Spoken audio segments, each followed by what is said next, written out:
Praise the lord అందరికీ. ఈరోజు మనం కీర్తన గ్రంథం 72వ అధ్యాయం చదువుకున్నాము. మొదటి వచనం.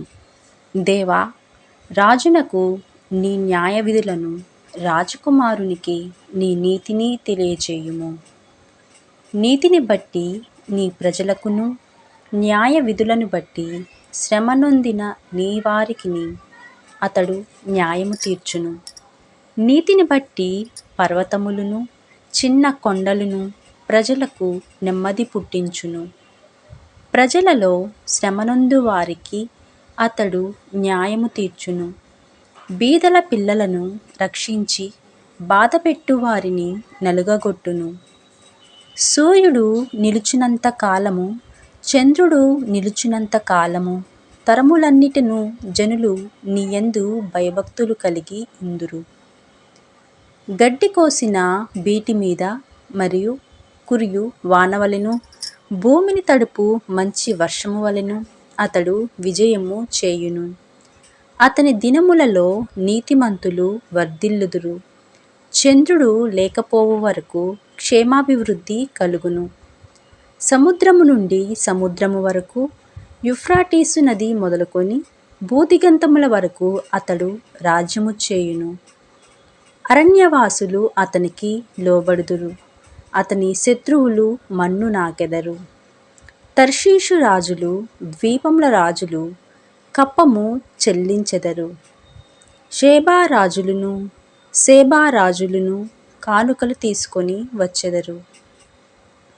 రాజులందరూ అతనికి నమస్కారము చేసెదరు. అన్యజనులందరూ అతని సేవించెదరు. దరిద్రులు మొరపెట్టగా అతడు వారిని విడిపించును. దీనులను, నిరాధారులను అతడు విడిపించును. నిరుపేదల యందును, బీదల యందును అతడు కనికరించును.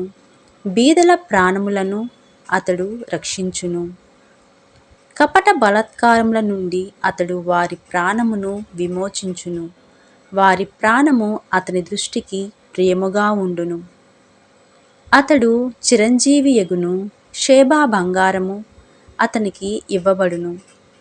అతని క్షేమమునకై జనులు నిత్యము ప్రార్థన చేయుదురు. దినమంతయు అతని పొగడుదురు. దేశములోను పర్వత శిఖరముల మీదను సస్య సమృద్ధి కలుగును. దాని పంట లేబానోను వృక్షము వలె తాండవమాడుచుండును.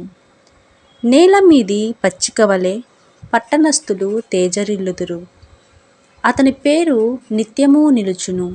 అతని నామము సూర్యుడున్నంత కాలము చిగుర్చుచుండును. అతనిని బట్టి మనుషులు దీవింపబడుదురు. అన్యజనులందరూ అతడు ధన్యుడని చెప్పుకొందురు.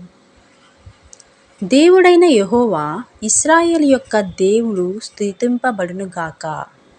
ఆయన మాత్రమే ఆశ్చర్యకార్యములు చేయువాడు.